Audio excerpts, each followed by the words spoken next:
है।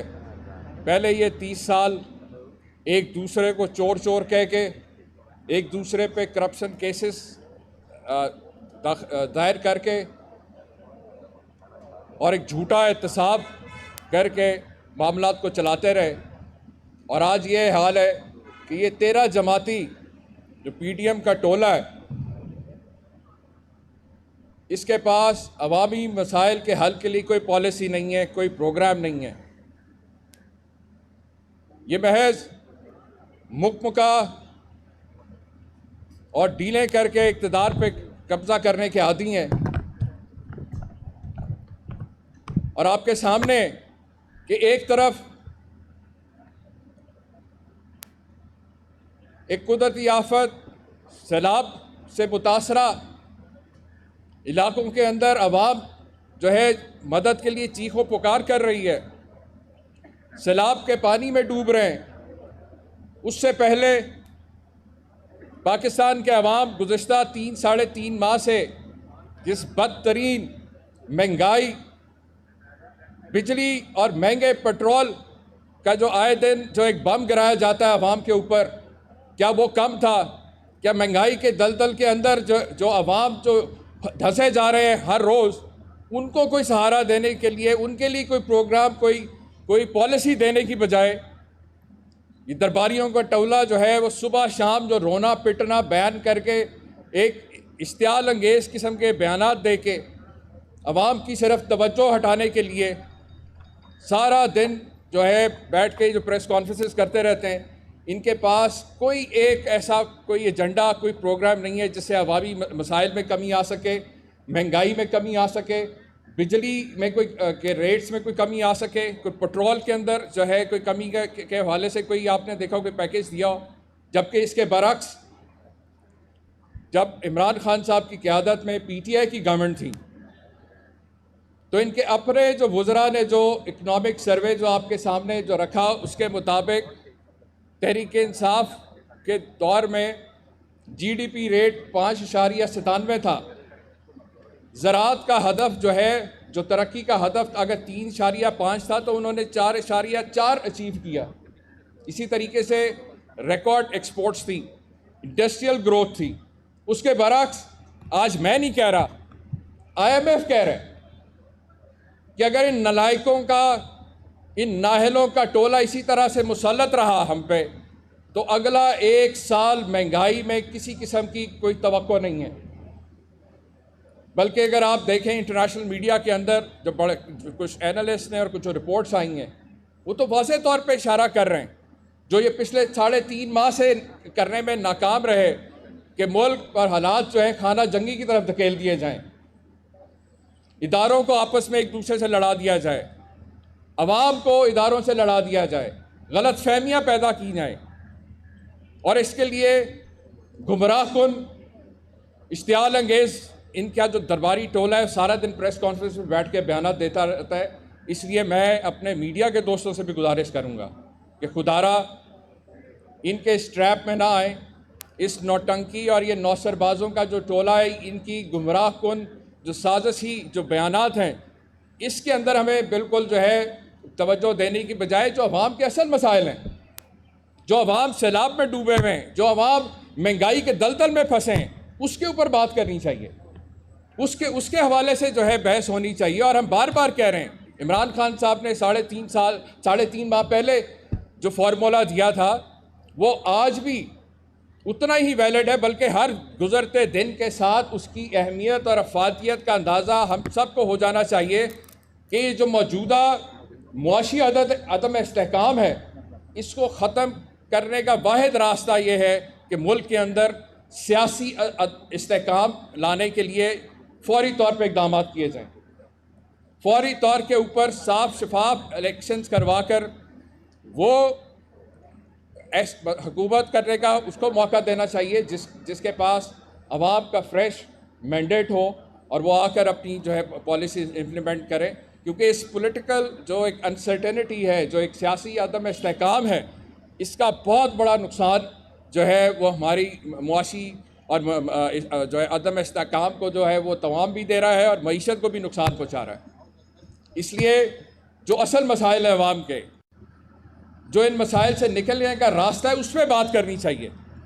जबकि वफाकी हुकूमत आपको पता है कि हर हरबा इस्तेमाल कर चुकी।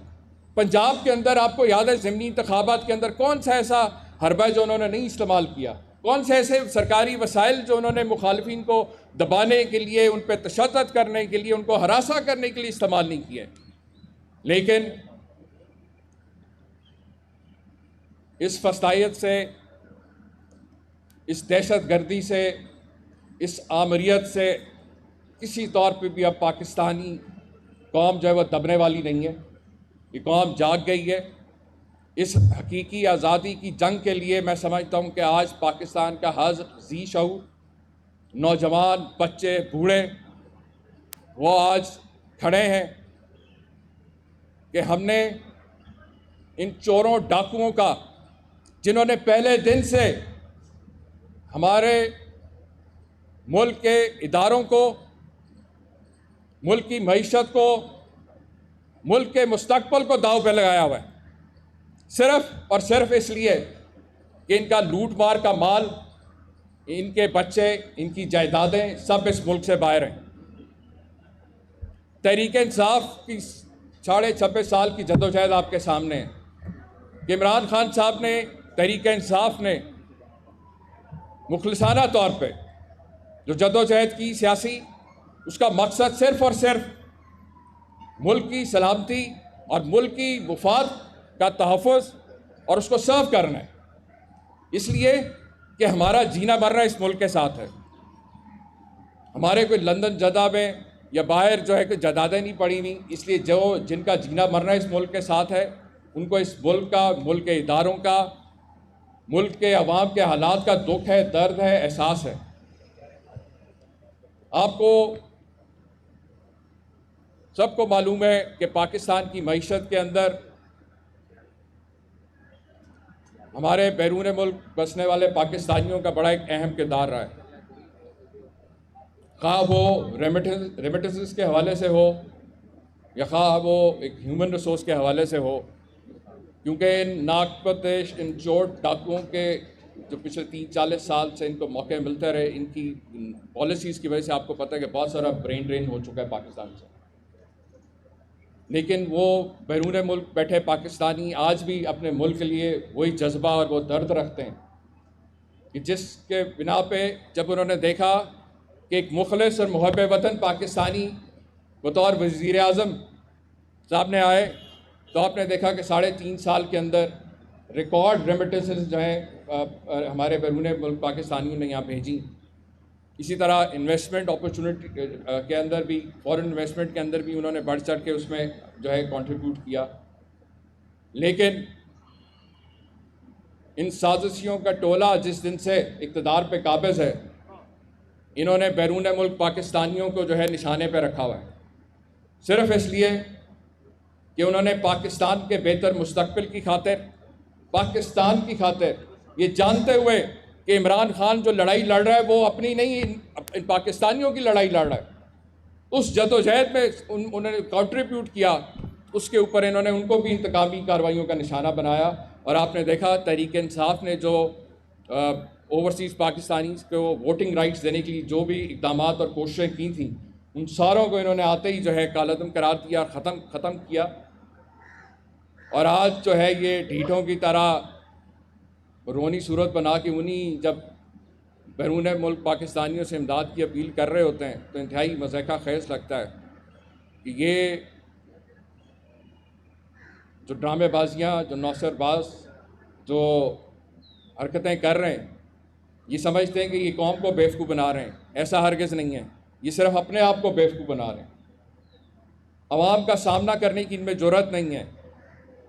अगर कोई शहरी इनके ऊपर सिर्फ हंस के देख ले तो उसको फौरी तौर के ऊपर जो है वो पुलिस जो है हिरासत में ले लेती। हालात इनके अब ज़हनी पागलपन और कहते हैं ना बौखलाहट और खौफ इनके ज़हनों पे इतना तारी है। कल आपने देखा कि किस तरह से मीडिया की आज़ादी को सल्ब किया गया। एक बार फिर सोशल मीडिया इमरान खान साहब की एक तरफ जो है पैमरा के ज़रिए, PTCL के ज़रिए, PTA के ज़रिए जो इन्होंने कार्रवाइयाँ की हैं, वो किसी तौर पे भी जमहूरियत के किसी भी असूल के मुताबिक नहीं है। बल्कि मैं बार बार पहले भी कहता रहा हूँ कि इन जमहूरियत के दावेदारों ने ही सबसे ज़्यादा जमहूरियत को बदनाम किया हुआ है। और इनकी जो असल मकरू चेहरे हैं, जो इनकी आमराना सोच है, वो आज इनके अमल और इनके इक़दामात में जो है वो दिन ब दिन जो है कौम के सामने आया हो रही है। इस मौके के ऊपर मैं आज मैं शुक्रिया अदा करना चाहता हूँ मखदूम तारिक साहब का, जो भी दोबारा से वाइस चेयरमैन जो है ओवरसीज़ पाकिस्तान कमीशन पंजाब जो है अपॉइंट हुए हैं। क्योंकि आप जानते हैं कि इमरान खान साहब और तहरीक इंसाफ के बड़े दिल के करीब हैं बैरून मुल्क पाकिस्तानी और उनके मसाइल और उनके हल के लिए हमने पहले भी 3-3.5 साल जो हुकूमत के दौरान जितनी हम फैसिलिटेशन आसानियाँ पैदा कर सकते थे हमने इक़दाम किए, पॉलिसी मेकिंग की, लेजिस्लेशन की। और ये बीच में जो 2.5-3 महीने जो इसके अंदर एक रुकावटें पैदा की गई, जो मामला रुके थे, अब दोबारा से फिर से मैं ये खुशखबरी देना चाहता हूँ कि एक दफ़ा फिर से हम दोबारा से ये तरक्की का सफ़र जो है आज दोबारा से ये ओवरसीज़ पाकिस्तान कमीशन जो है इसको ये फ़ाल हो रहा है इनके मखदूम तारिक साहब की क़यादत में। और मैं मखदूम साहब से गुजारिश करूँगा कि आपको मज़ीद जो है जो इक़दाम जो इन्होंने स्टेप्स लिए थे, जो इनिशिएटिव्स लिए थे, उनके ऊपर दोबारा आपको थोड़ा सा ब्रीफ कर दें। बिस्मिल्लाहिर्रहमानिर्रहीम। सबसे पहले मैं जनाब साबिक़ वज़ीर-ए-आज़म चेयरमैन तहरीक इंसाफ इमरान खान साहब का बेहद ममनून हूँ जिन्होंने मुझ पर एतमाद किया और जनाब परवेज़ इलाही साहब ने मुझे दोबारा से ये ज़िम्मेदारी सौंपी उनकी हदायत पर कि मैं ओवरसीज़ पाकिस्तानियों की खिदमत कर सकूँ। मैं जनाब उमर चीमा साहब का बेहद ममनून हूँ कि वो आज यहाँ तशरीफ़ लाए और हम सब मिलकर जो ओवरसीज़ की आवाज़ है उसकी आवाज़ में आवाज़ मिलाकर उनके मसाइल को हल कर सकें। जैसा कि आप दोस्त जानते हैं, मेरा एक बड़ा कलील अरसा था यहाँ वाइस चेयरमैनशिप का। उस 4 महीने के दरमियान हमने यहाँ पर 24/7 फैसिलिटेशन सेंटर कायम किया, एक ऐप क्रिएट की जिससे ओवरसीज़ पाकिस्तानी ऐप के ज़रिए अपनी शिकायत दर्ज कर सकते हैं। इसके अलावा हमने रेवेन्यू फैसिलिटेशन सेंटर का आगाज़ किया जो कि अभी भी नादरा का ऑफिस मौजूद है यहाँ पर, जहाँ भी जो भी ओवरसीज़ आता है वो इन सारी फैसिलिटी से जो है वो सहूलियत से फ़ायदा उठाता है। इसके बाद जो चीज़ें हमने पिछले टर्न्योर में की थी वो हमने एक टैबटा का सेंटर, टूरिज़म का सेंटर, बोर्ड ऑफ इन्वेस्टमेंट के जो नुमाइंदे थे उनको भी यहाँ बिठाया था, लेकिन बदकिस्मती से पिछले रजीम में वो लोग वापस बुला लिए गए। अब हम कोशिश कर रहे हैं कि वो लोग भी यहाँ पर वापस आके अपनी जो जिम्मेदारियाँ वो पूरी करें। तो इस वक्त जो ओवरसीज़ पाकिस्तानी हैं हमारे पास तकरीबन उनके 9,000 से ज़्यादा केसेस मौजूद हैं जो पूरी दुनिया से वो कंप्लेंट करते हैं जिन्हें हम एड्रेस कर रहे हैं। और हमारी कोशिश होती है कि ओवरसीज़ पाकिस्तानियों के केसेस 90 डेज़ के अंदर अंदर हल हो। चूँकि बतौर मामले खुसूसी वज़ीर-ए-आज़म पाकिस्तान मुझे जनाब खान साहब के साथ मौका मिला काम करने का, तो उनकी ख्वाहिश थी कि ओवरसीज़ को फर्स्ट प्रायोरिटी दी जाए। हमने जितनी भी वहाँ पॉलिसीज़ क्रिएट की तो वो ओवरसीज़ के लिए होती थी, क्योंकि ओवरसीज़ इमरान खान साहब के दिल के बहुत करीब हैं और ओवरसीज़ भी इस वक्त बहुत ज़्यादा मोहब्बत का इजहार कर रहे हैं। जब खान साहब ने हुकूमत ली थी तो हमारा $16 बिलियन ओवरसीज़ रेमिटेंस थी, और 2022 में जब हमारी हुकूमत गई है तो वो $31 बिलियन तक चली गई थी। और हमारा हदफ ये है कि हम ओवरसीज़ से $100 बिलियन तक अगले 2-3 साल में जाएंगे। तो इस वक्त चूँकि एक इम्पोर्टेंट मामला सैलाब का चल रहा है, पूरी दुनिया से ओवरसीज़ कल से मेरे साथ राब्ते में हैं। बहुत सी तंजीमें जो ओवरसीज़ की हैं वो भी मेरे साथ राब्ते में हैं कि वो किस तरह से अपना कंट्रीब्यूट कर सकें। खान साहब ने अपना प्रोग्राम शुरू किया है, बहुत से ओवरसीज़ ने उधर भी अपना मामला जो है वो शुरू कर चुके हैं। इसके साथ साथ हम भी यहाँ पर रिलीफ जो है ना, ओवरसीज़ रिलीफ सेंटर जो बनाने जा रहे हैं, उसका काम ये होगा कि जो ओवरसीज़ को इशू होगा कि जो वो काम करना चाह रहे हैं तो हम उनको फैसिलिटेट करेंगे। तो मैं आज, चूँकि गर्मी बड़ी सख्त है, प्रेस कॉन्फ्रेंस पहले भी ज़्यादा हो गई हुई है, मैं आज यहाँ पर जो हमारे साबिक डिस्ट्रिक्ट चेयरमैन थे जिनका टर्न्योर जो है 10 जुलाई को ख़त्म हो गया था, आज उनको भी हम उनकी शानदार कारकर्दगी पर शील्ड देंगे। और जो हमारे ऑफिसर्स जिन्होंने बेहतरीन खदमात सर अंजाम दी वो दूसरे महकमों में चले गए ट्रांसफ़र होके, उनको भी शील्ड देंगे। और एक नए अज़म के साथ, एक नए हिम्मत के साथ, एक नए हौसले के साथ आज से हम दोबारा आगाज़ कर रहे हैं ओवरसीज़ पाकिस्तानियों की खिदमत करने का। और इंशाअल्लाह अज़ीज़ आप देखेंगे कि माजी की तरह हम ओवरसीज़ के लिए इस दफ्तर को उनके लिए एक सर्विस सेंटर बनाएंगे और ये उनका अपना अदारा होगा। यहाँ पर हमने पहले की तरह तमाम गेट्स खोल दिए हैं। जो भी ओवरसीज़ आना चाहता है उन्हें किसी किस्म की कोई रुकावट नहीं है और उनके मामला हल हो रहे हैं। आखिर में मैं परवेज़ इलाही साहब से मेरी जब मुलाकात कल हुई तो उन्होंने मुझे यकीन दिलाया है कि ओवरसीज़ के हल के लिए वो हर मुमकिन जो है वो मुझे सहूलियात देंगे और इंशाअल्लाह अज़ीज़ उनकी क़यादत में खान साहब की हदायत पर और जितने हमारे अकाबरीन हैं, जनाब मैं अपने ज़ुबैर नियाज़ी साहब से भी गुजारिश करूँगा कि हमारे जो तंजीम के लोग हैं उनको शामिल करें और ये एक तहरीक चलाएँ कि जितने भी ओवरसीज़ है वो हम तक पहुँच सके। जनाब जी वैसे मेरा मसला यहाँ पर ये नहीं है, मेरे पास बेहतरीन स्टाफ है, बेहतरीन गवर्नमेंट ने निज़ाम दिया हुआ है हमें। जो मेरा ओवरसीज़ का मेरे डिपार्टमेंट का मसला ये है कि जितने भी ओवरसीज़ पाकिस्तानी हैं और बहुत से हमारे जो दोस्त हैं वो नहीं जानते कि ओवरसीज़ ओपीसी पंजाब का फंक्शन क्या है, हम किस तरह से अदल व इंसाफ में जो रुकावटें उन्हें दूर करने में उनकी मदद करते हैं, किस तरह से हम उनके मसाइल को हल करते हैं। उसके लिए हम आज का ये फंक्शन भी जो है ये इसी सिलसिले की कड़ी है कि हमारी आवाज़ उन ओवरसीज़ दोस्तों तक पहुँच सके कि अगर किसी का इशू है तो वो हमारे पास आए। तो आप दोस्त भी सब मिल के जो ओवरसीज़ आपके साथ राब्ते में हैं अपनी अपनी फेसबुक ट्विटर के ज़रिए उन्हें बताएं कि उनका कोई भी इशू है तो ये प्रॉपर अदारा है जो उनके मसाइल को हल कर सकता है। बहुत शुक्रिया। Thank you.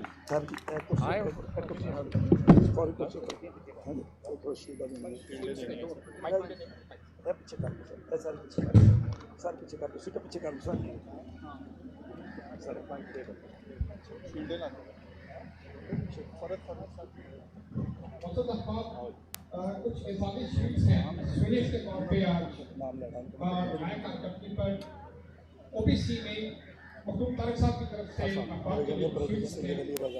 सबसे पहले मैं ज़हमत दूंगा मुहतरम फरहत हुसैन फारूक साहब, आप डिप्टी डायरेक्टर थे ओबीसी के, आपकी ग्रांट कदर खिदमत हैं, बहुत मेहनत से काम किया। अभी हमारी स्कीम में शामिल हैं मुहतरम फरहत हुसैन फारूक साहब अपनी एजाज़ी शीट वसूल करेंगे।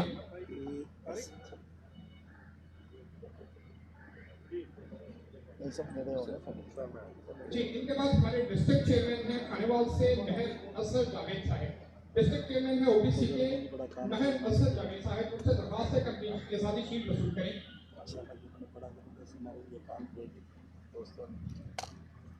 जी मुल्तान से जनाब शुएब अकमल कुरैशी हाशमी साहब, उनसे गुजारिश है कि अपनी एजाज़ी शीट वसूल करें। डिस्ट्रिक्ट चेयरमैन ओबीसी मुल्तान मोहतरम शुएब अकमल कुरैशी हाशमी साहब। जी लाहौर से एजाज़ी शीट है मोहतरम मलिक जहांगीर हुसैन वाला साहब के लिए, उनसे मुफ्त में सूद का अपनी शीट वसूल करें। डिस्ट्रिक्ट चेयरमैन लाहौर जनाब मलिक जहांगीर हुसैन वाला साहब। बस सर ऐसे रखते हैं इस पार्टी को। बारह साहब के भाई भी हैं जी एमपी जो हमारे बारह साहब। जी नारोवाल से मोहम्मद इरफान आबद साहब हैं, district chairman OBC Narowal Mohammad Irfan Abad साहब, उनसे मुफ्त में सूद का अपनी शीट वसूल करें।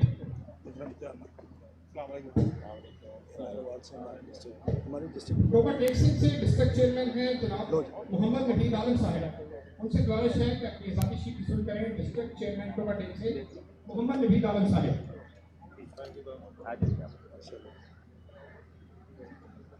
ये मेरा होम डिस्ट्रिक्ट है।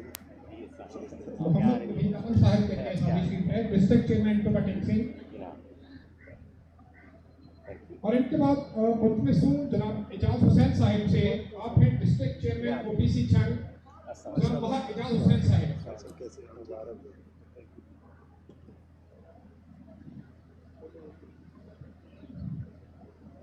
मेहमान ग्रामी आपका बहुत शुक्रिया, अपने शस्त्र में तशरीफ रखिएगा। शीट्स का आज का ये प्रोडक्ट होगा और ग्रुप फोटो के लिए मैं ज़हमत दूंगा, अगर थोड़ा टाइम हो तो ग्रुप फोटो